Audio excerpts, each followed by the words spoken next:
Everybody, and welcome back to another exciting episode of the VOD Squad, the show where we talk about streaming technology.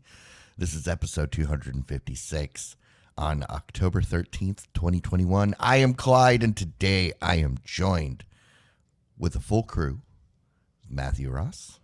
8-bit baby. Michael Aston. Howdy, everybody. And Jimmy Tremmel. Hey, guys. How's it going? Hey, it's going. How are you guys? Apparently, Captain Kirk went to space today. Well, he's been going to space like on the extended voyages of some long thing for like 50 years. Yes, but I remember watching him go to space when I was a boy. I mean, he sang a song about it, about how he was a rocket man. I don't get what the news is. Yeah, okay, whatever. All I gotta say is Blue Origin, this is probably the best PR you've ever done. Good job. Yeah, that or maybe making their rockets extraordinarily and exceptionally phallic, even for a rocket. Well, this is why inherently phallic in the first place. This makes perfect sense with Captain Kirk on board. It really does. I gotta say, with all the grief that and all the anger that Blue Origin has elicited over the last few weeks, from just the general internet, imagine jerks. Imagine if this mission had not gone good. Oh yeah, if this was the mission which made us lose William Shatner. If they're the ones that killed William Shatner, the internet would have literally. Oh yeah. I can laugh because it's luckily not true. we don't have to. Yeah, luckily we don't have to explore that. But whoa. Yeah, you know, they say it'll take a lot to bring down Amazon. Amazon has gotten to be such a monstrosity. I think that is the thing that could bring down Amazon. That would have been a big deal for a lot of people. So yeah, so good job, Mr. Bezos. You didn't mess up. Good for you. Yeah, I gotta say, what's really impressive, I mean, getting to space, that's one thing, but William Shatner looks freaking amazing for 90. Yeah, that's true. I mean, he looks freaking amazing probably for 80 or maybe even 70. Like, okay, 90? Better than Betty White? But not even just how he looks, right? But how articulate his mind is, right? Yeah. I mean, this guy just finished writing books just like, 3 and 4 years ago. And it would, I think, just last year starred in a movie. Right. Yep. So Betty White's 99, and I still think she looks much more attractive than Captain Kirk.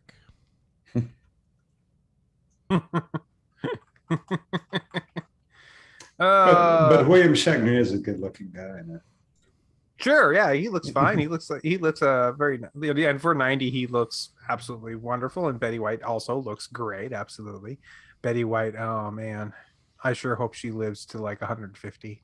Well, I mean, January 17th will be her 100th birthday. Oh, that means she's 2/3 the way there. God, yeah, she's 99. Does she still make appearances or anything? I know she's been in somewhat recent movies. She still does things. Does she? The proposal with was the last one I saw her in, and she was hilarious in that because she faked her own death in that movie, which is great. So How long ago was that one? I don't know, probably 10 years from now, but it's been a while. That's true. Still, but not too still, long. So I mean, she she was in a documentary about herself not that long ago. It's on Netflix. Cool. Yeah. Is she still cracking jokes? She was in a TV series as late as 2018. Well, yeah, she was on Hot in Cleveland. Wow. Yeah, she was on that Hot in Cleveland show for a long time. But which, Jimmy, I think you would like that show if you haven't watched it. Hot in Cleveland? Yes. It was like I think it was the first successful original show for TV Land. Is that, so it's on TV Land? It was. You can find it. I think it's on Hulu. Hulu? Okay. I think you'd like it. It's really funny. Okay. Yeah. I'll give it a shot. But all right. Well, since we're here, we may as well keep muddling along forward. What do we got going on this week, Matt? G4 TV. Remember that show? Yeah, that was the show that was geared towards gaming, but then they purchased Tech TV and tried to be gaming and technology, and they would they tried to figure out a way to monetize video gaming to the general public, and then they closed right before esports. They missed it by a year. Excellent timing. And also, didn't they turn into Esquire? I think Esquire bought them at some point, or I don't know. Very weird for a while. Anyways, G4 TV. I was a pretty big fan of both Tech TV and G4 TV. The combination was kind of weird, but I understood why, because it seemed like the Tech TV was not doing well financially, so G4 just took it over in a bid to try to pick up that audience. And they alienated both audiences. Just didn't do good. It was not a good match. The bros and the nerds did not work well together, quite frankly. And it's back, guys. They're coming back. Now, how is they coming back? Are they coming back as a dedicated streaming service that you can rent or pay for, or is it going to be on different? No, based on the fact that they're bringing back a TV station, I'm guessing it's going to be the first new cable station in a long time. Oh, okay. They're going good. Good on you, G4, for trying to do the new technology thing with old technology. Yeah. So maybe get into these sports. That's a good idea. I guess the story does say we'll return to linear TV and streaming on November 16th. Oh, well, that's good. That means you will be able to get it in a different method. That's cool. And maybe that'll be available for are they going to get some of the old hosts to be on there? Yes. You're hoping Tom Merritt's going to go back? No, do an Tom updated version of what was the show that he had on Tech TV? It was Tom Merritt didn't Tech have a News show. Tonight or something like that. I don't know. He did Buzz. Well, Out before Loud, that, he that was on CNET. He did stuff. He did a show on Tech TV. He was like a minor sub character on another show where he would do a segment of a thing. But no, I don't think he had his own show. But yeah, he according to Web and Magic, he was on behind the scenes, so maybe he was.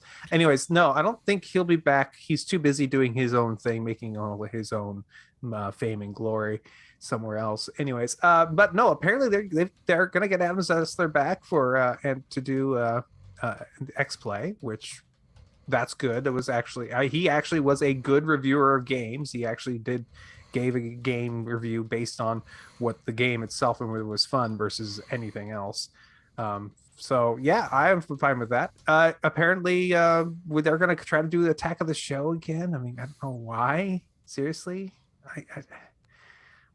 I never liked Attack of the Show, but I guess there's people who liked it. Ninja Warrior? That's just Ninja Warrior. I'm sure was on Tech T or G4, but yeah, whatever. I thought that was, I don't know. I would ask Mike, because Mike is the resident Ninja Warrior expert, I think. It's not been on G4 for a while. I don't know where it started. Oh, okay. I just, I started watching it like 5 seasons in or something like that. Well, how many seasons have there been of Ninja Warrior? Like 11. Like, I think that they just had season 12. I could be off by a season though. Yeah, I don't know.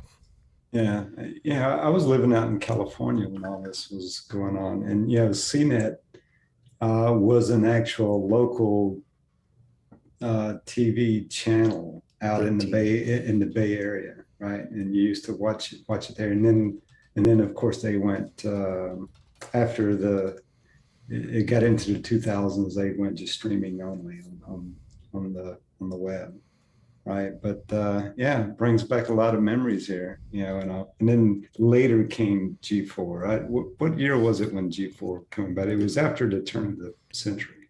Yeah, 2008 or something like that. Well, no, G4 started, or the first time I ever saw it was like 2003. So it was already up and running at 2003. Oh, it even says in the article 2002. There you go. Is when it started. Yeah, 99 was the first time I had ever seen Tech TV, but I didn't have a home or cable, so I didn't get to watch those channels. I was your TV was a thing for you, not really. I was living on a boat, just kind of randomly moving around the world. I hate it when that happens. So, yeah, I didn't. I do remember.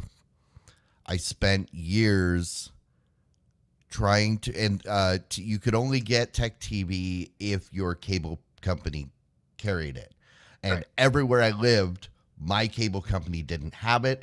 I finally moved to a place where I had Tech TV. Then they did that switch where Time Warner Cable and Comcast kind of switched territories, and I lost it. And then G4 ate Tech TV, and I thought I was happy because I was going to have it, but then all the stuff I loved about Tech TV was gone. Oh. Even though it was on the... Okay, wait a second. I'm so sorry. I don't mean to interrupt, but what the hell are you talking about? Time Warner and Cable and back Comcast around swapped? 2004. It was 2004, 2005 in there. They swapped territories? Yeah, they swapped some territory there. They said, hey, because my area used to be divided. Half of the Twin Cities was Time Warner, half was Comcast. But then Comcast got all of it, and someplace else got Time Warner. They did some sort of deal to consolidate territory. What? I don't understand. I don't know. I was angry because I moved to the house. I purchased the house that I purchased specifically to get out of Comcast. And then, like 6 months later, we gotta follow this Glide guy. Changed. Where did he move to? Buy up the territory. And what's your ISP now? Mediacom. Oh, okay. Although I when I moved here, I wanted to stay on Comcast Business, not Comcast. To make it clear to anybody who doesn't know, you are very happy with Comcast Business. I was very happy with Comcast Business. Okay, gotcha. All right. Okay, well, let's move on to the next story. Hey, Directv Stream, the thing that was originally Directv Now, that turned into Directv/AT&T TV. And then they spun it off on its own company. But, and now then it's back in, it's the whole thing eating its own tail thing, whatever. It's they are getting access to PBS finally. I didn't know they didn't have PBS. That's right. They are going to be having access to the PBS streaming service onto their streaming service soon. It looks like it'll be coming in the next couple of months. This means you will be able to watch your favorite PBS shows, including Sesame Street and whatever other things you like to watch on PBS. So that's coming soon. This will probably be the kind of thing where they get your local affiliate on your station for you, that kind of thing. Like many of the other streaming services do have and had. I swear the old Directv now, it had this, and somehow in all this muck, it lost it. So yeah, PBS is a tricky animal because most of the time PBS is tied to your local provider. Yeah. So a lot of these services may not be able to provide it. Just like YouTube TV might have your local ABC affiliate in your area, but not in somebody else's area, but good, I guess. Well, if you like your PBS station, yeah, this is excellent. I used to live in the center of Washington State, and where I lived, it had a very, very, very old cable system. The cable system was kind of famous because it was one of the very first ones in the United States. All it did was have an antenna on the top of the hill and go down into the valley of the city at the cable and provide a repeating service of that in the city. Because of that, it kind of got grandfathered into getting both the stations from Seattle and Spokane. And until, I don't know when, for the longest time, they still had both Seattle and Spokane's ABC, CBS, and NBCs.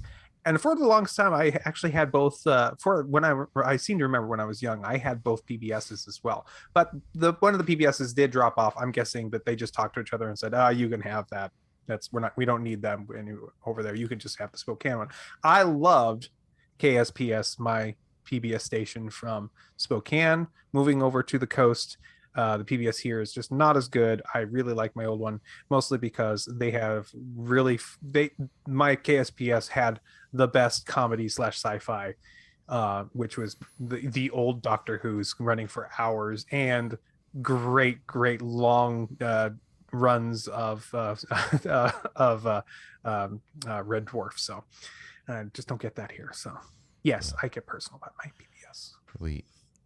My parents are right on the border, basically, of Minnesota and Wisconsin. So yes, they over the air they get both Minnesota and Wisconsin stations. So there's duplicates of most things. Kind of the same thing. You just can't choose the one you like. But cool. I remember growing up with Sesame Street and thinking that I would rather not watch TV than watch this crap. So Sesame I didn't Street. watch TV and I went outside and played. Sesame Street got you to exercise. Good job, Sesame Street. So PBS is important to drive kids away from devices and TVs and screens. But you also got to remember, you don't need PBS for Sesame Street because Sesame Street is owned by HBO now. Yep. As it has been for a few years. So it's available on all HBO. The fact that it's still available on PBS is almost news in itself. Well, but the thing is that PBS doesn't really have much of anything else that's enjoyable to watch. So by having Sesame Street and nothing else good, that effectively drives kids away from the TV and towards exercise. You don't like That's all I'm saying. It's a good exercise regimen for kids. At least it was for me. I've never seen anything. So you're saying that you prefer the modern Rogue show to the antique Rogue show. The antique Rogue show. No. Yeah. Me, it was hours and hours and hours of Faulty Towers. Yeah. It was great. I always used to enjoy the documentaries, but no taken. Never asked Mike, can you tell me how to get to Sesame Street? Nope, I can't. just be like, walk out the door, go find a bridge, keep walking until you or a pier. Get across the bridge, right? Yeah, that's Pier. right. Just get across the bridge. Yeah, Find a that's pier, just keep walking. right. Oh, it's so. I don't know about that. Hey, so we've been talking a little bit about Fubo TV, and I've been expressing my wish and desire for it to pick up, for somebody to pick up Root Sports, and we had been talking about the fact that they are getting it. Yes, as of this week, Root Sports is now one of the available options on Fubo TV. So if you want to pick them up, and you live in the Pacific Northwest, you can be listening. You could be watching your favorite sports. The Seattle-based sports teams there. In fact, apparently, I'm reading this that tomorrow. You mean Portland? Tomorrow is going to be the very first Seattle Krakens game. And it's going to be against the who is it against? Going to be the Nashville Predators. Great. I'm not a hockey guy, but sounds great. And I might be able to see how bad the team is or good. That'd be good. I have no problem if they're good. So you're talking about Root Sports, but doesn't this article talk about Portland, not Seattle? Well, it does. So the Root Sports covers the corporate, it includes the Portland Trailblazers, because they're in the Pacific Northwest, and also because they used to be known as the Seattle Sounders or Supersonics. Yeah, you mispronounced that. It's Portland Jailblazers. Wow, I don't think I've ever heard that one. That's no. Oh no, you're confusing the basketball team with O.J. Simpson's famous chase. That was in L.A. Yeah. That was the L.A. Jailblazer.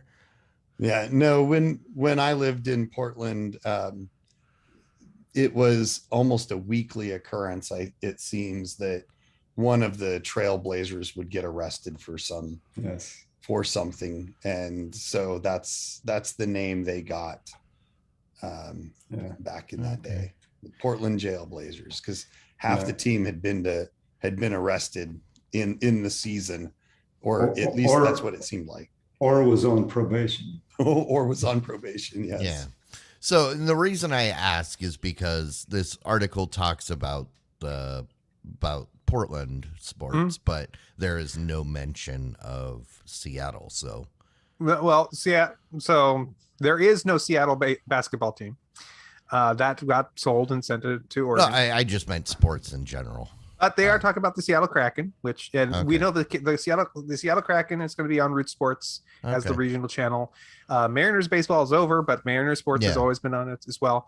And I don't think they have the Seahawks, but all those other teams are definitely on this one. So, but yeah. Well, this is what you were talking about last week. I know. So now you just need to sign up for Fubo. Yeah. If I want to jump next year when it's time for baseball.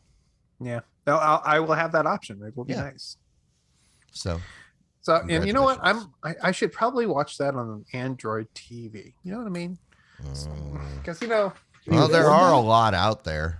This one, it's so 5 years old now. I mean, goodness. Yeah, that's like a $200 too device. well. That's a lot of money.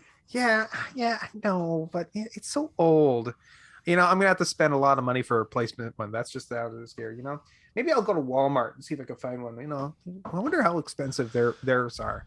Oh, that's right. They had that really kind of inexpensive one. It was like $50, right? It was a little bit, but right around there. Whoa! Looks like it's gone on sale. They're selling it now for $20, which is not really a sale. It looks like a permanent price drop. Well, technically, on sale means for sale, but on sale, as in like on a discount. Yeah, this is a permanent discount. $20. I mean, why not at this point? That thing's dirt cheap. Especially when you've got Anchor that was it Anchor that a couple weeks ago was listing theirs and it was like almost $100. Right. This is actually if I remember correctly from our previous reviews of these guys, this is a very capable Android TV box. It is one of the ones on the list of ones that are supportive for things like Stadia. This is a very good option for you if you were interested. They also had a streaming stick, but it was 1080p only. Most people didn't recommend that one, but this one, full 4K, sure, only has 4 gigs of internal memory. So basically, with the new pricing, that 1080p only stick is now $15. And the spend full the extra $5. Yeah, spend the extra $5 and get the $20 one that supports the 4K. Yeah, I mean, if you want to test out or you're curious about Android TV, this is like the easiest low cost way to dip your toe. If you have an old TV and you don't want to spend much money but make it smart, this is an excellent cheap option. Just saying. And it streams just about everything. Yeah. And of course, you do have to go into Walmart to buy it, so it's worth it. Yeah, you don't necessarily like. That's true. You could get it paid, delivered, or have it shipped to you. Go pick up in the curb. You don't have to sully yourself with the commoners at Walmart. No, they're not. Well, they are commoners. We are all people of Walmart. Go check out peopleofwalmart.com. It is hilarious. Anyways, I look down upon you and you other commoners. Please send your hate mail to to the VOD Squad at gmail.com, but direct it at Michael. Just please. at me. Which, by the way, a side note, I did have a forwarding set for the VOD Squad at gmail.com to go to my email, but I've never finished doing the verification for it. I just finished the verification for it, so I will now be seeing those emails in my inbox, which is nice. So, and just a reminder to kind of qualify his comments, you got to remember that Mike is under constant surveillance because of all the Amazon products in his house, and he has to say that. He has to say that because if he says anything favorable about this company, it could affect his Prime account. Oh, sorry. Yep. I gotta watch. Make my allegiances clear to Mr. Bezos. Mr. Bezos and Lady A. The A lady will potentially make my house go crazy and attack me.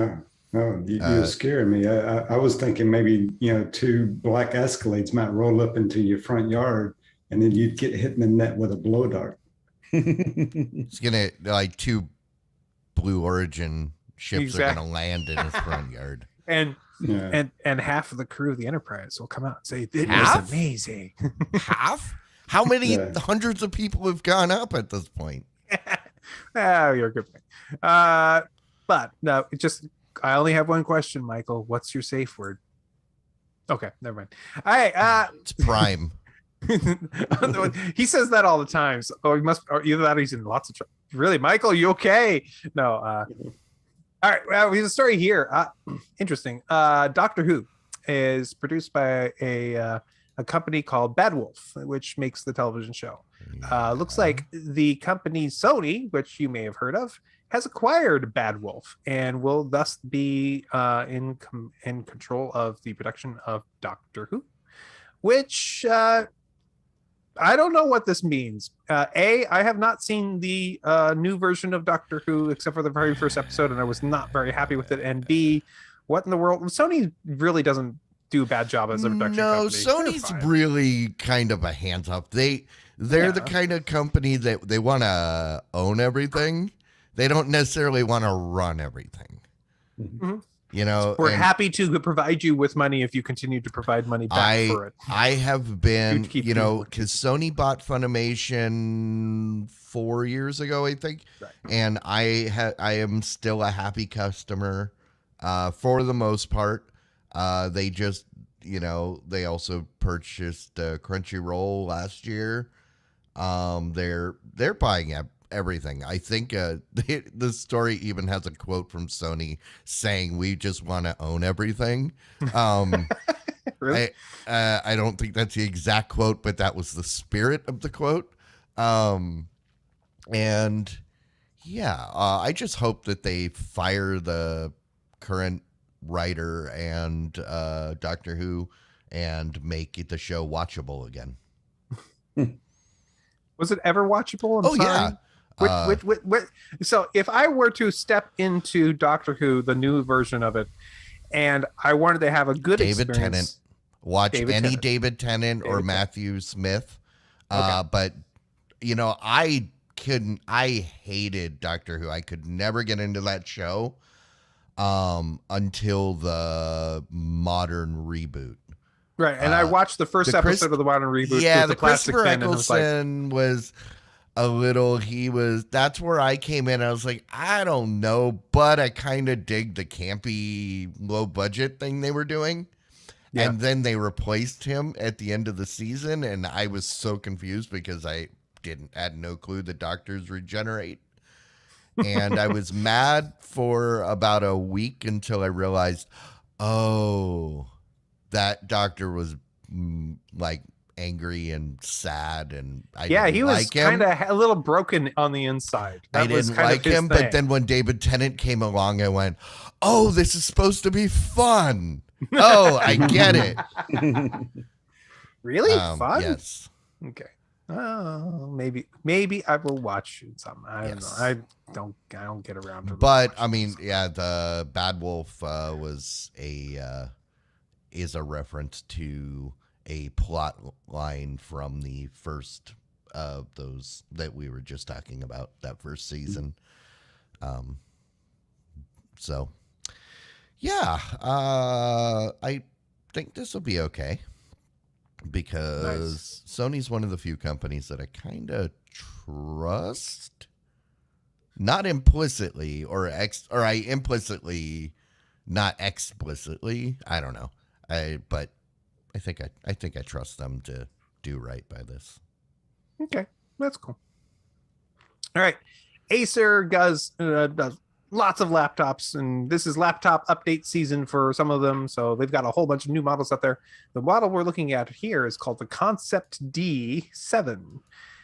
This is a new laptop that has access to the Spatial Labs style of display, which means it will allow you to view 3D images on the display, glasses free, and this is in a higher end laptop that's got all kinds of cool things, from like an RTX 3080 inside, up to 2 terabytes SSD, 64 gigs of RAM, or at least up to.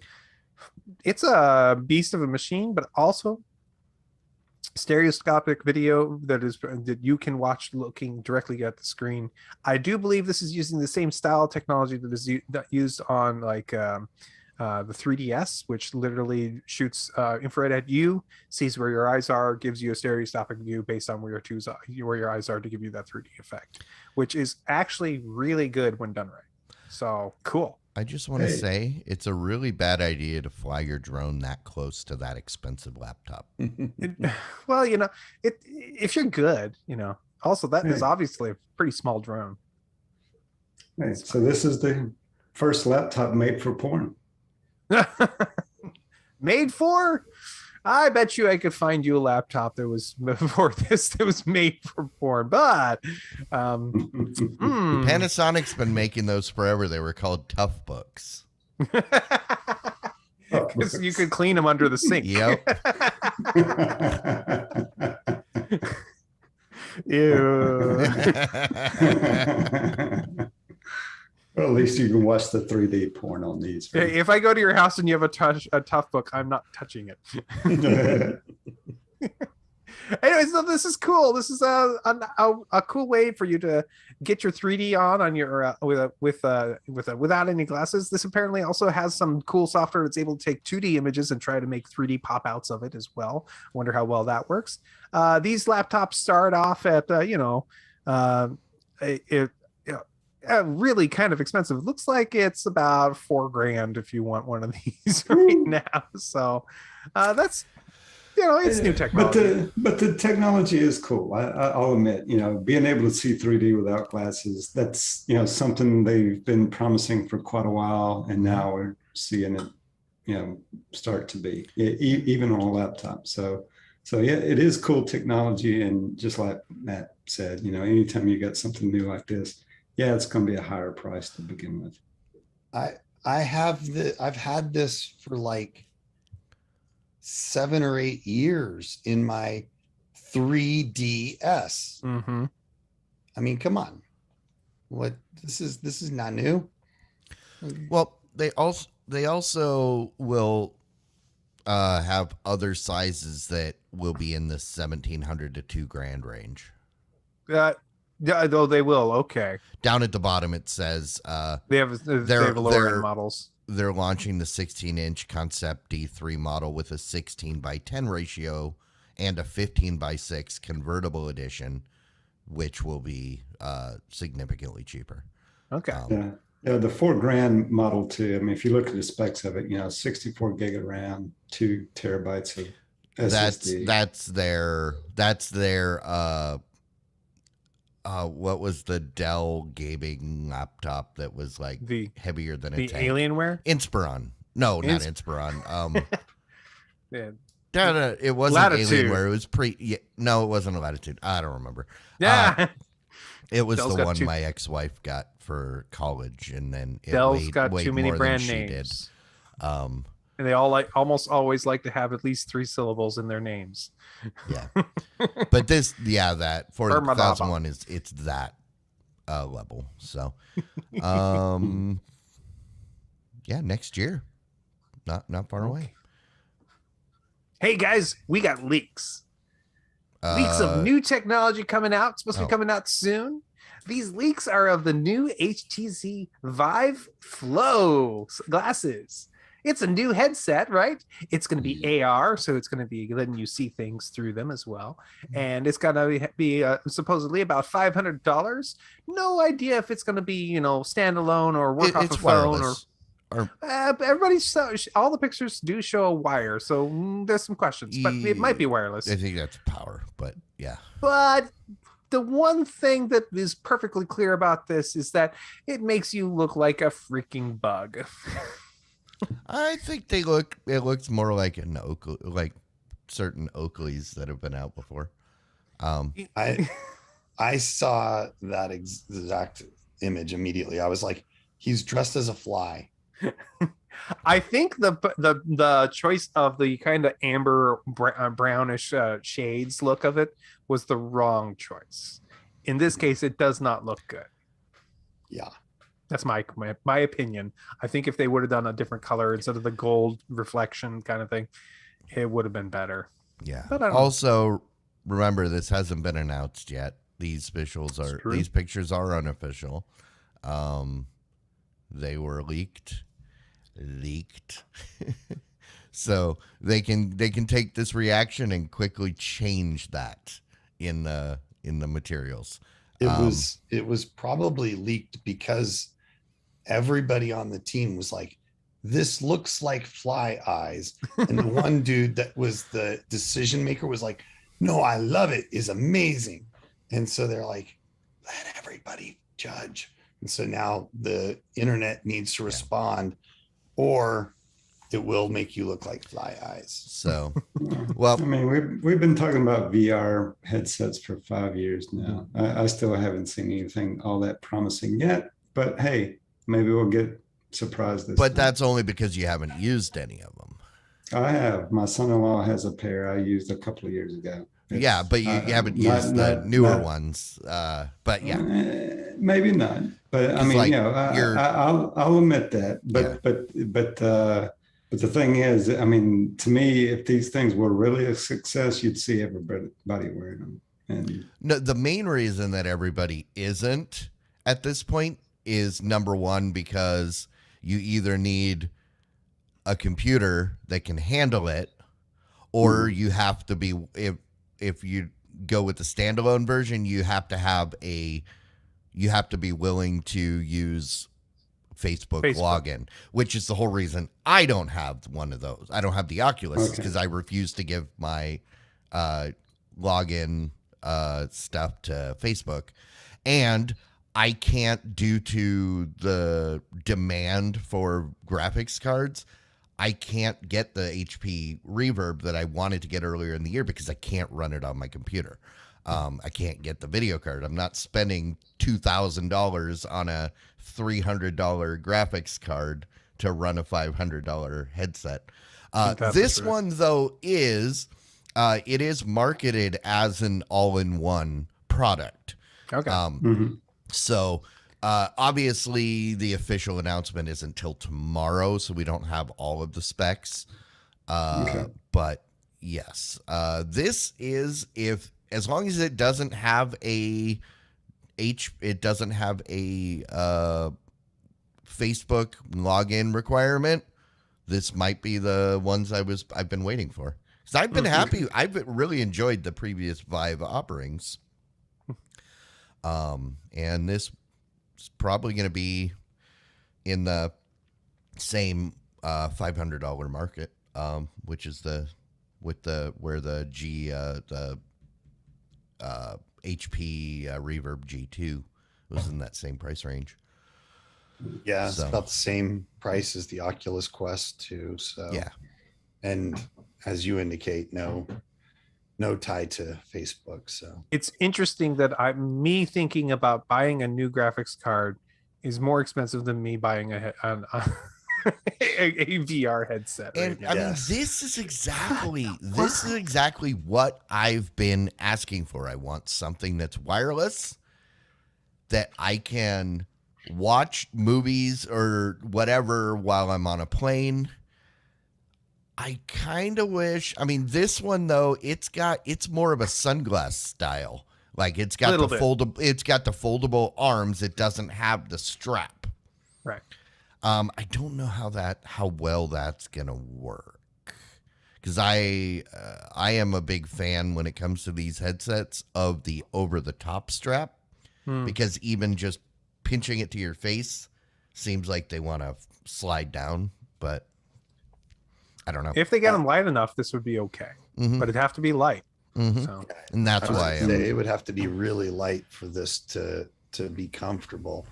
I know that again, these are leaks.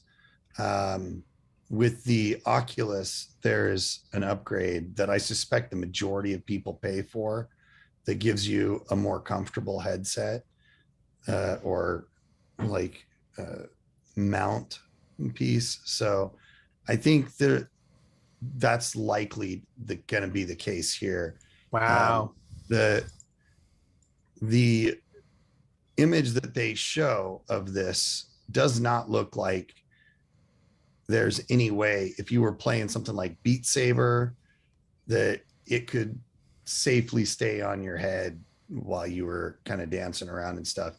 It doesn't even have a strap at all, right? So my suspicion is that this is kind of either in prototype mode or doesn't include the not even really optional, but maybe an upgraded cost headpiece that will keep it attached to your head securely when you're dancing or exercising or whatever.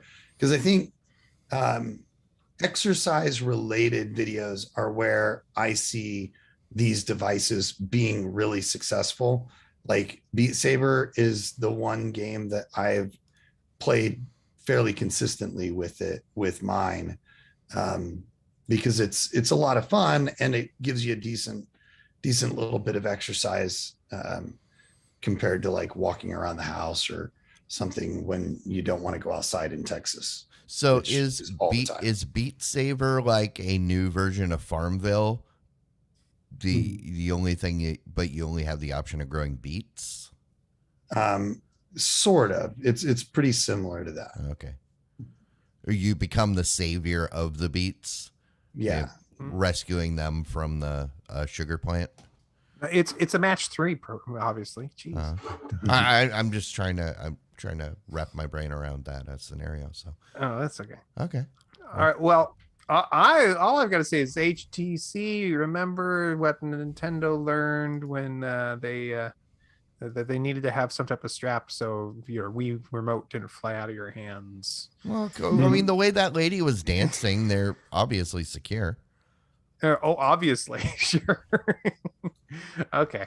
Let's move on. If you have one of the Quest or Quest VR and the Quest or Quest 2 VR headsets from Oculus, you now will have access to Fandango's Voodoo streaming service. That's right, the service which has a lot of free content that's ad supported, or you can pay for some of the other content too, is available for you to watch on the Voodoo service, including some 3D movies on that service now. Looks like there will be certain ones available. In particular, it says Venom, Guardians of the Galaxy, and Mad Max Fury Road are some of the highlighted 3D titles you can watch on that service. That sounds awesome. I think that is very cool. Also, reminder that they had that recall early in the year, but they did restart the Oculus Quest 2 sales on August 24th. That's $299 for the base model. I would totally own one if it wasn't freaking Facebook. I guess the $299 base model now features the 128 gigs of storage up from 64 that it was at launch. Which is cool, but yeah, sorry, Facebook, I can't. Fandango's Voodoo, that's exactly what I want. All right, I want to know something too. Has anybody here heard of the speaker company Bowers and Wilkins? Yeah, they make that weird football-shaped speaker that super snobby iPod users would brag about back I have like 10 no years idea ago. what that speaker is, but I will tell you it looks like they have a new speaker. Is it called the Zeppelin because it's shaped like a Zeppelin? Yeah. Anyways, they have a new one. It's out. It is $799, which tells me immediately I don't want it. With no, and it has built-in Alexa. So this is I'm sorry. So it's $100 more than the previous version, and it doesn't have an iPod dock. So I guess taking out the iPod dock makes it $100 more valuable. I don't know. I'm guessing it's because it has the Amazon Assistant built into it, and the other one did not. So it's got to have some parts inside in order for it to be able to do that. It's got support for AirPlay 2 and aptX adaptive Bluetooth support. So those are newer protocols that probably couldn't have access to before. You can use streaming services like Deezer and SoundCloud and Tidal. So sure, that's great. It could be worth the price depending on the quality of the speakers. I mean, just to be fair, but I mean, and Bowers and Wilkins are known for making high quality products. No doubt. Back in the day, these were expensive and supposedly sounded good, really good, which is why they were coveted by iPod users that also had a lot of disposable income, and they could put this weird conversation piece up, and it's kind of bragging rights.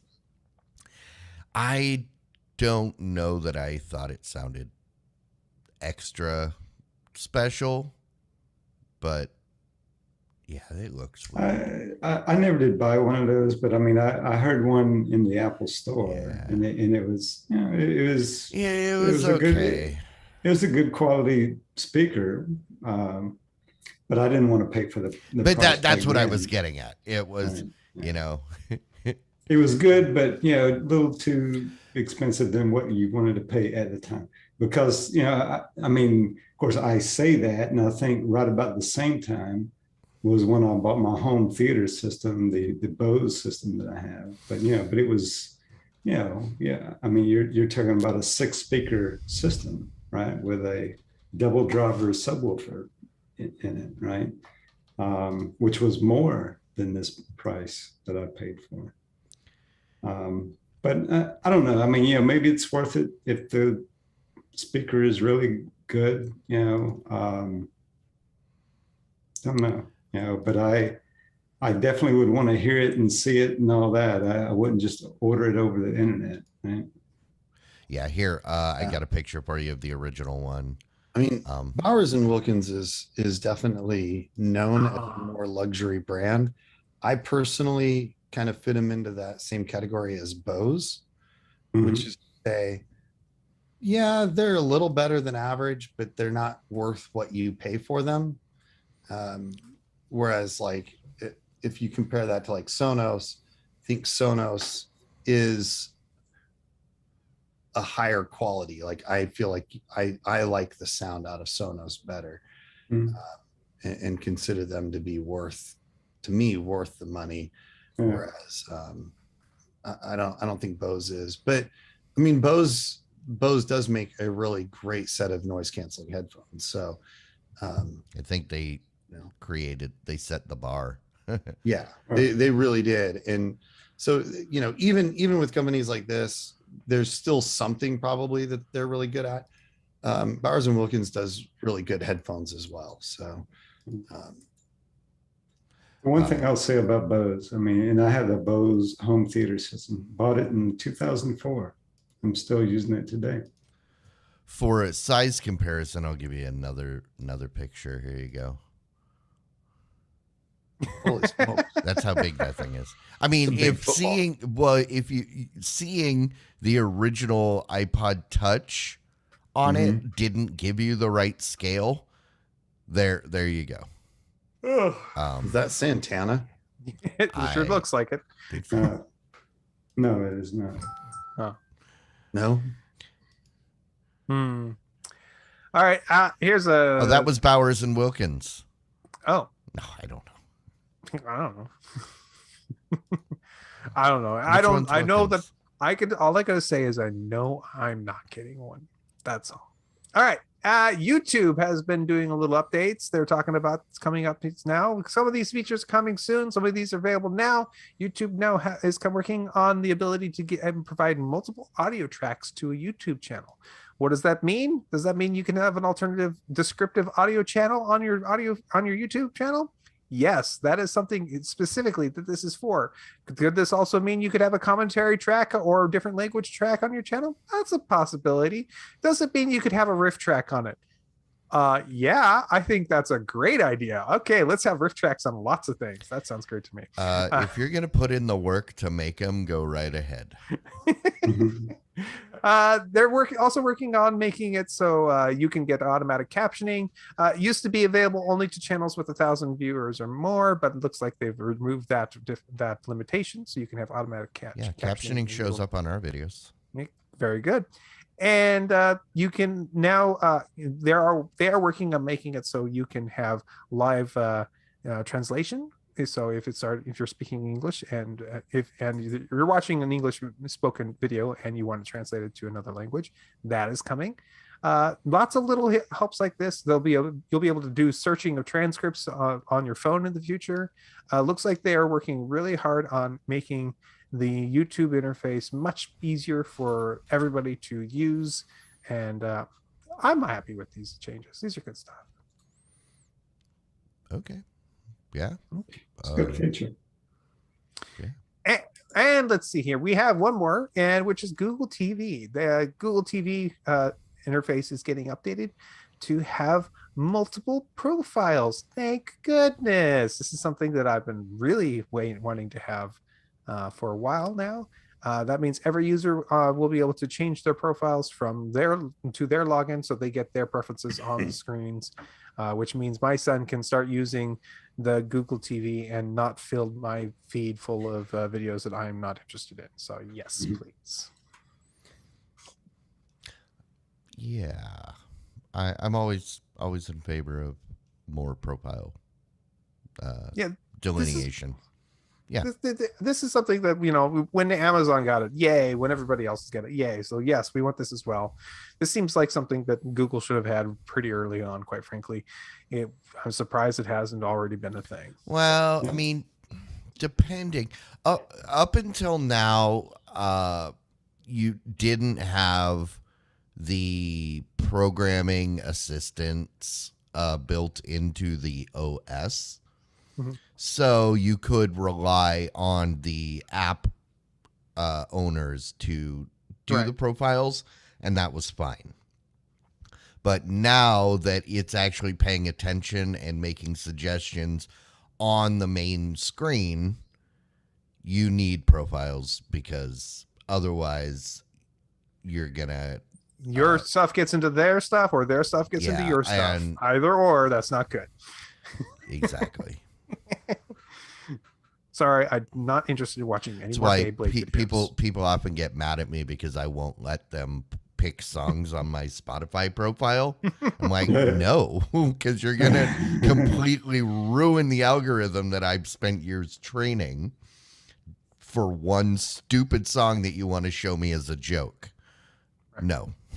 I'm the same way with my YouTube. It's like, okay, we'll go to guest account and watch an ad, or if it's somebody in my family, we'll switch to your profile and watch it on yours. Bring it up on your phone and send it to the TV. It automatically swaps profiles for you. It's very nice. They bring it on their phone, connect to the TV, and send a video. It's not sent to your feed. It's sent as if their feed, as long as they're signed in. It's nice. A friend of mine asked me recently, she said, am I ever going to get to choose a song? I said, not as long as we're listening to it on my Spotify account. Mm-hmm. And on that note, this brings us to the point in the show where we like to say thank you. Thank you to the people that make this show possible, to the people that I might actually consider taking their requests, playing their requests on my Spotify account. I didn't say I would do it, but I would consider it. Something I clearly won't do for my friends. So it's not fair. I know. Jeez. Well, these people are special because you know what? They pay us money. Oh, and it's true. Money will get you pretty much anything that you want. So, you become a patron, and if you really want me to play something, music wise on my Spotify, let us know, and I'll get you a price. We'll figure out how much investment we need from your end. So we need sliding scale depending on how atrocious the song is. Yeah, well, I mean, if it's something that I would probably already play realistically, then yeah, I mean. So in other words, stop the show level is the $1,500 level, but customize Clyde's playlist, is that above or below the $1,500 level? Oh, it's below. Okay, it's below. But for only $500 a month, you can customize Clyde's playlist. It's like, okay. No, it wouldn't have to be like that. Oh, but it's cheaper than that. Nice. Because music's easy because I don't actually have to pay attention to it. But head on over to patreon.com/the VOD Squad to support us if you'd like. If you don't, that's okay too. But someday you'll wish you had. All right. Let's get on to the rants and the raves.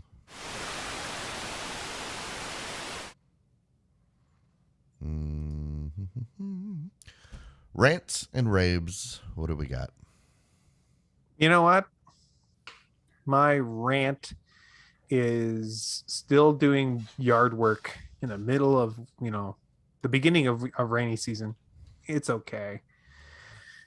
But my rave is having wonderful, wonderful podcasts to listen to while you work. It makes the time go away. I have not done too much TV watching this week, except for finishing a little bit of things like Lower Decks, which absolutely has been wonderful. If you like Star Trek at all, or if you don't like Star Trek, but you wish it was funnier, Lower Decks is for you. It's so good. Season 2 has been great. So I think that's going to be my rant and rave this week, is simply get yourself in here and watch some. It's weird. I love cartoons, which is why I watch so much anime. Yet I have absolutely no desire to watch that cartoon. You've seen the first season or none at all? No. Partly because it's behind a paywall that I'm not interested in crossing. Well, that makes sense. But also, I think it's the extreme fandom of that franchise that makes me even from certain, like many people, that makes me even less interested. Kind of like the other Space War show, whatever. Gotcha. With the hairy guy. Yeah, I get it. No, I get it. That makes sense. But the beautiful thing about this show is that it's making fun of itself. It's self-aware. I get that. It's just I like I said, I'm surprised that there is actually a cartoon out there that I am turned off. Right. No, I get it. That's all. And I'm hoping that in this case that you might be willing to try it sometime when it becomes available to you, however that is, only because it's so self-aware that it's not trying to convert you. Trust me. And anybody who's trying to convert you by making you watch this show, that's not the way to do it, guys. Yeah, no. Anyways, it's fun. Please enjoy it. Whenever you get the chance. If you haven't been enjoying it for whatever reason, I hope you find a show that you like. But this is a good one for me. So cool. Glad you're enjoying it, Mike. Oh, I have not been watching a whole lot of stuff. I've been watching a little bit of Khan Academy so that I can learn enough pre-calculus to help my daughter. Because I was not a good student. I didn't take pre-calc, so I don't know any of that stuff. It's all new to me. But math comes pretty easy. So Mr. Khan does a great job teaching. So watch Khan Academy videos, watch a little bit of YouTube, listen to YouTube while I work and whatnot. Been watching Masked Singer this season, is very good. Maybe not quite as good as previous seasons, but generally enjoy Masked Singer. So we're getting through that, and that's about it. Isn't all math pre-calculus? Well, until you get to calculus. Well, that's what I'm saying. Once you get to calculus, you're like way beyond math. Yeah.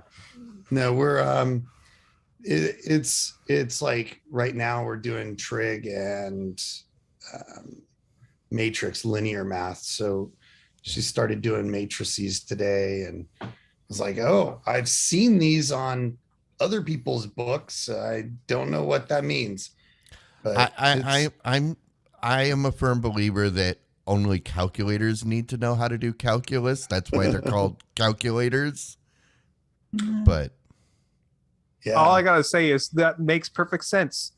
Anything before calculus is pre-calculus. So obviously kindergartners know pre-calculus. Yeah. I studied 4 years of pre-calculus in basic math.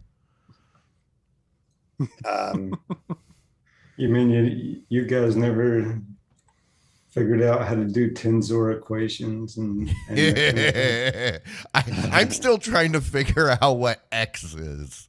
Damn it, what is it? Was I the only computer science major here? Yeah, you are. I started computer science and I dropped out after my first class because I was bored. I wanted to write code, not do UML designs and stuff like that. And so I dropped the program right off the bat. And I mean, I had two courses of calculus, linear, a lot of math that I never did really use. I mean, just to be honest, right? Yeah. I mean, it's great to know what a tensor equation is if you don't know what that is, right? And those are equations to calculate things like viscosity and that kind of thing. But again, I mean, do I use that in my job? No. Yeah, I mean, Right. unless you do like game physics or like machine learning, where you're using like a bunch of regression and linear mathematics and that, then you're never going to use it outside of really very specific. Yeah, when you get into the calculus and you learn things like quadratic equations and know how to find the max and min of those equations, which in calculus we would call those derivatives, right? It can be applied to business, right? Like say, okay, you plug in all the variables and it'll tell you like, how much product a factory can produce and that kind of thing. It comes in handy in those kind of things, right? But yeah, I mean, maybe if you're getting into the new field of study of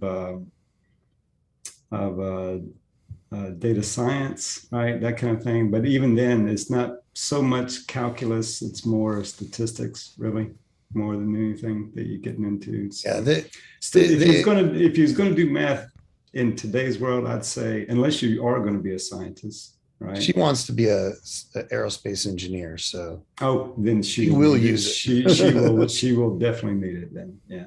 She will explain to you what a tensor equation is before too long. Yeah. Well, you do need to know when to say, okay, I can no longer help you. You are now beyond my understanding.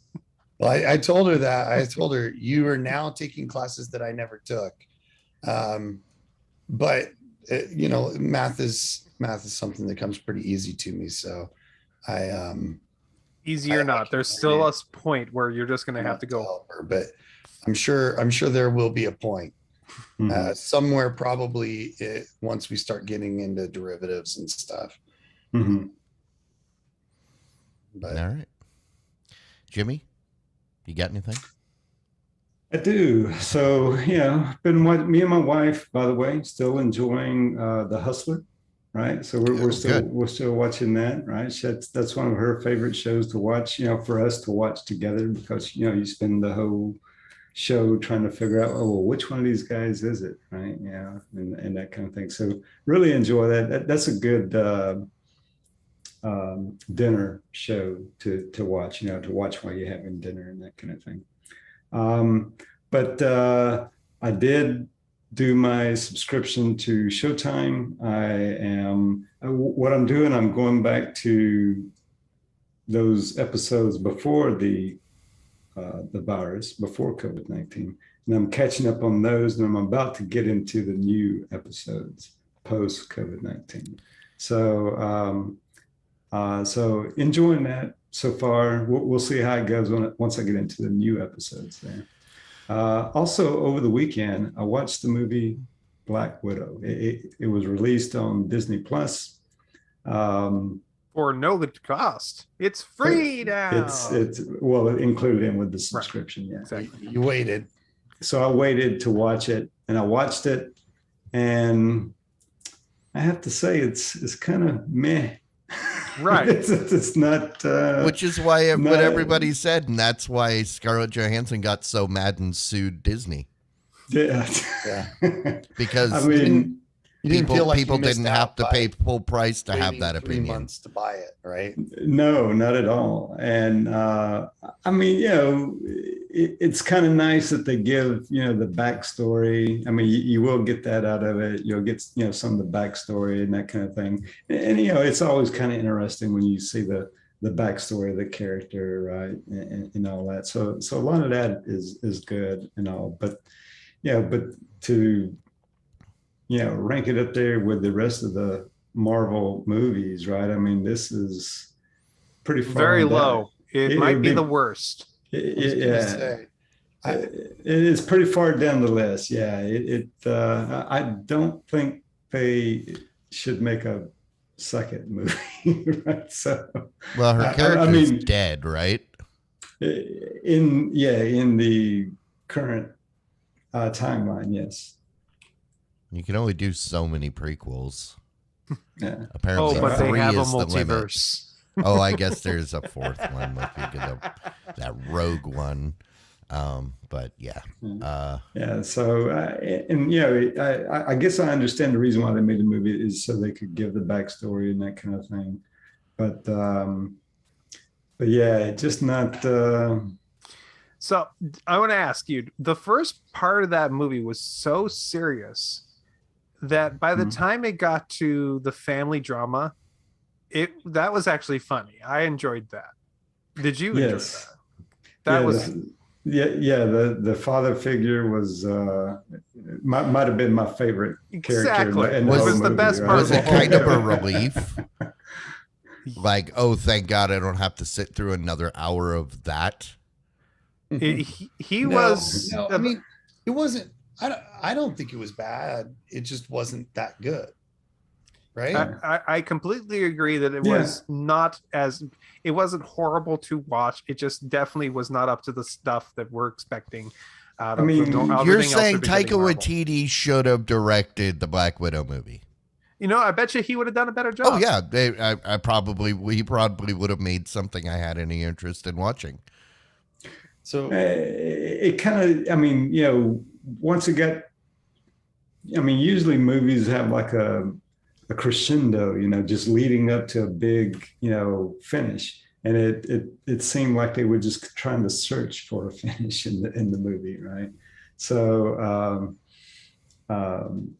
I don't know. It just kind of like Matt said. I mean, it's if you're a Marvel fan, it's worth watching, I suppose, if for nothing else to get the backstory. And if you're a Marvel fan, you'll get through the movie, right? It's just not a great movie, like Mike said. Right? Mm-hmm. Yeah, so. I think of the Marvel movies, I think there's 23 other movies, right? So 24-ish, 24, 25. I would probably say it's in the bottom 5. Might not be the worst. I think Thor: Dark World was not particularly good. I didn't care for the Ed Norton Hulk. And that one, I was going to say the Incredible Hulk one was really the Ed Norton one. Now some of the others were pretty good, but not that one. So, yeah. All right. Very cool. Well, I don't have a specific rant or rave this week, but I do have comments for Jimmy. So you're still while you're still subscribed to Showtime. Mm-hmm. When you're done with the Billions, if you have some time, you might like the new show American Rust. American Rust. It's stars Jeff Daniels as like a sheriff in southern Pennsylvania. I'm not completely loving the show, but I see stuff in it that I think that you would enjoy. And there's also another show on Showtime that you might want to just watch the first episode, see if you're in. It's called The Good Lord Bird. It's a pre-Civil War comedy about this dude that he's like an abolitionist causing problems in the South. I don't know if I'm in or not. I'm going to give it another episode. I appreciated the humor, but I don't know. There's just something that didn't quite resonate with me on the first one. But like I said, it's got some qualities that I think you might appreciate. Since you already have I wouldn't say sign up for Showtime for either of these, but since you already have the subscription, you may as well check them out. What was the name of the second show? The Good Lord Bird. Good Lord Bird. All right. And it's Ethan Hawke. It's very madcap. And that one's a comedy. It is a comedy. I guess you could call it it's more comedy than dramedy. Okay. I forgot. I have been watching the new season of Doom Patrol, and it is great. Absolutely exactly what I hoped, because the last season kind of went into an area where it was like, I hope they can come back from this. There's a lady from Doctor Who that shows up, and in this episode they finally called her Doctor Who, and I thought it was funny. She was the lady that played the Master in one of the previous seasons. She's great. I absolutely love her. I laughed. I had to clean my carpet because I spit. I spit drink all over my carpet when they yelled at her, "Okay, Doctor Who, what's your plan?" So I forgot about that. So yeah, if you're not watching Doom Patrol, you got to watch Doom Patrol. It's the whole reason to have HBO Max. Okay. Forget about everything else. Just Doom Patrol. That's the whole reason for anything nowadays. Okay. And on that note, that will bring us to the end of the show. So thanks everybody for hanging out with us. Remember, we are back here every Wednesday night, 9 p.m. Central, on the YouTube, despite what the podcast might say. I promise I will fix that this week. I promise. I keep sitting down to do it, and it doesn't happen. You want me to record it? I can record it. If you want, but I'll send it to you. no. But yeah, speaking of podcasts, if you want an audio version of this, if you would prefer not to see our beautiful visage, you can go to anywhere that podcasts are available and just download it.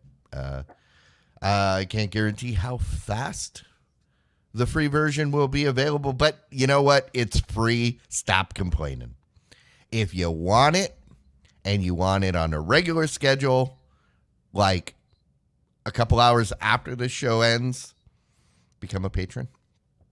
Only $1. Patreon.com/The VOD Squad. And I think that's it. So until next week, I say bye. Bye. Farewell.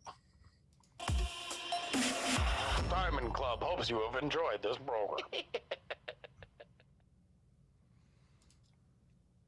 Lee Wolf also reminded me that I watched the Boise State game. Yeah, is that newsworthy though? Or is it newsworthy that somebody watched the game? They won. Or is that what's newsworthy? They've only been winning even numbered games. So. So they're opposite from what Bad Weeb tells me. That would be opposite from the Star Trek movies, where only odd numbered Star Trek movies exist. The even ones are the good one. He posits that there are no, or I thought he was saying that there were no even movies. I thought only the odd ones. Generally, the in the Star Trek movies, the even ones are the good ones. Okay. But so it's like the Star Trek where they never made any odd numbered movies, according to him. They don't exist. Well, if that's the case, they're missing a couple steps. Like at the end of 2, Spock dies, and how did he come back in 4? If you don't have 3, I don't get it. There's a whole thing there. There's a whole movie about that. Or if you take Lower Decks, they don't explain it. That's exactly the thing. They just don't explain it. How is he alive? He died. Don't ask. Don't ask. It's so good. Wabbit, excellent title there, sir. We should probably do titles. Hey, you guys, you should go to tvs.showbot.tv. This is where you can go and you can see all the titles that have been submitted during the show. We pick amongst all the titles that were submitted based on votes, mostly, sometimes based on other things. But you should go and vote. If you really like something that's on there, you should click on it. That will make it so you vote on it. In fact, if you like more than one thing, you can click on more than one thing, and that will allow you to vote multiple things. If you click on all of them, you will have evened out your vote across everyone, essentially canceling out your vote. So don't do that. Anyways, here's the vote. Here's the titles that we have for this week so far. It's episode 2 to the 8th power. That is correct, sir. Antique Rogue Show. I'm actually a fan of that one, quite frankly. Customized Clyde's playlist. I am not a fan of that. Well, I am a fan depending on how much money it comes along with. It all depends. Everybody's got a price. Clyde. Everybody's got a Clyde. You can. Hey, you want to customize my playlist, my Spotify playlist? It'll probably be less than Clyde's because I don't use Spotify. Zeppelins are never the right answer. Unless it's Led Zeppelin. Yeah, well, you know. Kindergartners know pre-calculus. Yes, they do. The math epidemic. Yes, it is. Kind of is. And math head. All right. We'll come back to this in a little bit to see what floats to the top of the various lists, and we'll see what comes up with that later. Wabbit was actually using a little computer science there. Well, yeah. This is why when the show started, I said 8-bit beauty or whatever I said at the beginning of the show, because it's 256, episode 256. Oh. And I remember there was a program that was available for OS2, which would take your image, which was normally which was a 256 color image, and they would do the thing where they would swap the palette colors out to make it so your images would look better and be able to render the images even better, or would be able to take a 16-bit or 32-bit image and bring it down to an 8-bit, but with the palette swap, being able to change the palettes to better fit the picture, it was able to make amazing pictures with very low, back in the before JPEGs. Maybe it had JPEGs, but before ping though, I'm being able to make amazing pictures for not much space. Remember before that was GIFs? back in the day. GIFs are still 8-bit. They are still 8-bit. GIFs are. They have never updated them. Well, if they have, they've not given them any more bits. They are still 8-bit, and they're so popular. All because NES is 8-bit and it's still popular. Yeah, I don't because it's got awesome games, particularly. I mean, there are some really awesome GIFs out there. That's true. I've seen movies turned into GIFs, and it's impressive, but it's still 8-bit and huge because you're basically getting every single frame is rewritten. It does have transparency. It uses transparency sometimes, so it doesn't have to change pixels that don't change, essentially. But other than that, you're getting a new bitmap for every frame. Yeah, 8-bit movies, but yeah. Consoles were fun. Mm-hmm. I still play this thing every once in a while, but on TVs nowadays, it's just not the same because of the most of the TVs in my house have just enough latency to make it annoying, which is too bad. Oh well, one thing at a time. We'll have fun. Maybe I'll find a CRT TV. That's what I'll do someday. Yeah. All right. We have anything else going on today of interest? I don't know. Why were you late, sir? I was sitting right here the whole time. You were? Yep. I was getting ready, and I blinked. Oh. And then and time had shifted. I got stuck in some sort of time rift. I don't know. I think I'm a time traveler. You lost some time. But I think I might have been abducted by aliens because I lost a lot of time. About an I hour. hate it when that happens. Well, Yep. I had by the time that you had, I would already got an OBS up and already ran a Appreciate that. couple of rounds of updates for things, and yeah, I think I need to preemptively make sure that I can get everything set up for when it's on my calendar for whenever that a time where you're gonna have me run the show soon. But Yeah, that's yeah. a few weeks. like November. Yep. Yeah, sorry. I may not be here on November 3rd. Yeah, it would be November 10th. Okay.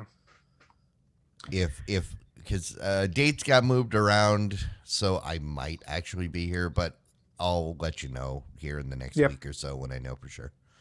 Oh yeah, please just let me know if things change. Because there's no flights. There's no Sun Country does not have flights back from San Diego on Wednesdays, so I either have to fly back early on Tuesday, or I'm flying back on Thursday. So, and we'll figure it out. Hey, Mike, to go back to the pre-show, talking about blockchain, cryptocurrency, and that kind of thing.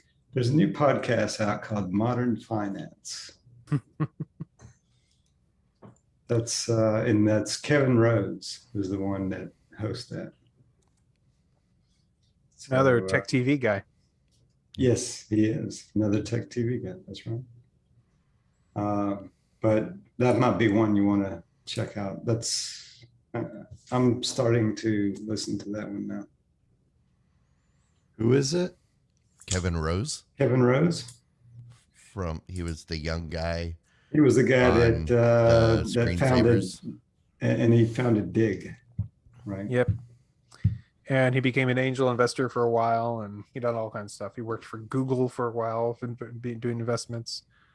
I think their website is modern.finance. He's done lots of stuff. He's done good for himself. Right. I'll have to add that to my list. But Modern Finance, it's all about cryptocurrency. And NFTs, man. Did you buy yourself an NFT yet? Come on. Yeah, that's one I am still trying to wrap my head around. Yeah, I don't. Makes perfect sense to me. I mean, conceptually, I understand how it works, but I just Practically. can't get behind that. Yeah. Yeah. It's like I understand the concept. I just can't get on board with it. I can understand wanting to buy a original piece of artwork and hang it on your wall. Mhm. I It's a can't physical understand thing you can wanting to touch. Buy a digital piece of art. Like I can look at digital images on my computer, like infinite numbers of them. All right. What if your favorite band made one digital recording of a song that only you have? Is that something that you would buy? They may have recorded that song multiple times, but every single time is slightly different, and you have the only copy of that. Is Or that you like own Frankie Goes to Hollywood? Yeah, sure. Yeah, if it's a good one. So you get to own that specific version of Relax. Well, I mean, in theory, it's better than that, though, right? Because it's generally the digitally created. But it doesn't have to be. No, it doesn't. That's just a scenario that you could do. Right. Is what I'm saying. I'm just saying, like the NFT, in theory, they're not going to like reuse that Photoshop file and make a slightly different variation of it that they then could. NFT, right? They could. And in we all theory, they know don't. that's the direction it's going to end up going. Yeah. But yeah, I mean, I could see wanting like a truly original song, like they make you a song and it's customized to your interests and likes and wanting to own access to it. I mean, personally, I don't like artwork is different because, I wouldn't pay a really large sum of money for a digital photo, a digital painting printed off, right? Because I feel like that can be consumed reasonably in a normal way. But a physical painting that's painted, I think it would be worth paying money for. I would want to have that on my wall, and I would spend money for that. But to me, I just feel like it's a little bit different in that uniqueness. Here's what makes sense to me. Oh, go ahead. No, I was just going to make a quick comment. What's amazing to me is that there's kids out there now that are creating art galleries with these things in it, right? Which is kind of mind blowing. I mean, to me, it's, and I guess you could say it's true in the physical world too, but how do you assess the value, right? How do you assess the value of a Van Gogh, right? Maybe it is the same thing, right? I'm not quite sure there. So this is the way I think of it.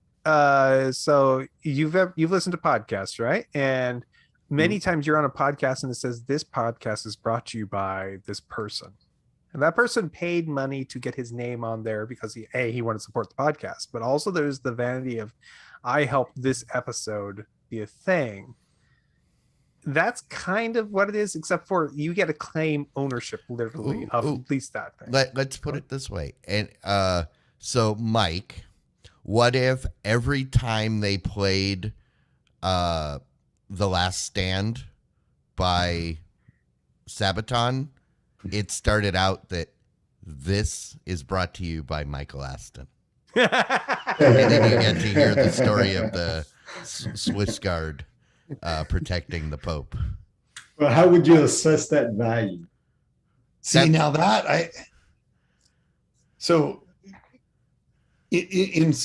I would think that would be a really cool value, and that'd be totally worth it. Now, I don't actually like to have my name out there like that. No, I mean, you put any name you want on there, but by the mysterious A. By Hugh Janus. How much would it cost to get something sponsored by Hugh Janus? See, now that would be great.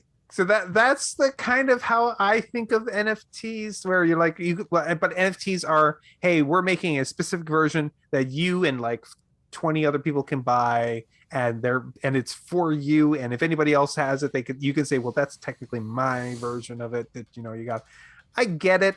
I don't think it's as valuable as people make it to, because it is a digital thing. It's basically easily the transmission of a digital thing is in effect copying it. You cannot send something digitally without making a copy of it, because that's just how it works. And oh, look, a new title has just appeared. Please do not vote for it.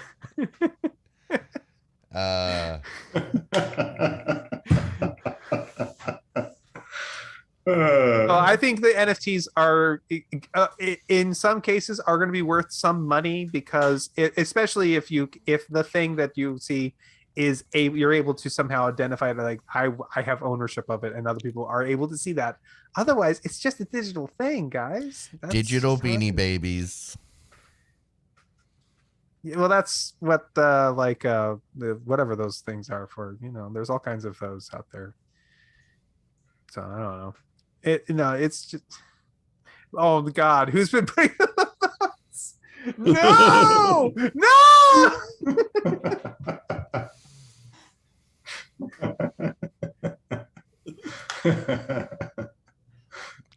I think we broke Matt. I got kicked off at next door. We can stick with episode 2 to the 8th power, but I mean, there's a definitive winner here, guys. Which is funny. It's funny how we can get so many votes, so many more votes than there are viewers. Don't know how that's possible. But All right. I gotta go. I've got more work I gotta do tonight before I go to bed. So all right. So episode 2 to the 8th power. I'm gonna drop the its, but Sure. we'll Yep. give it a vote. All right. Well, thanks everybody. We will catch you all next week.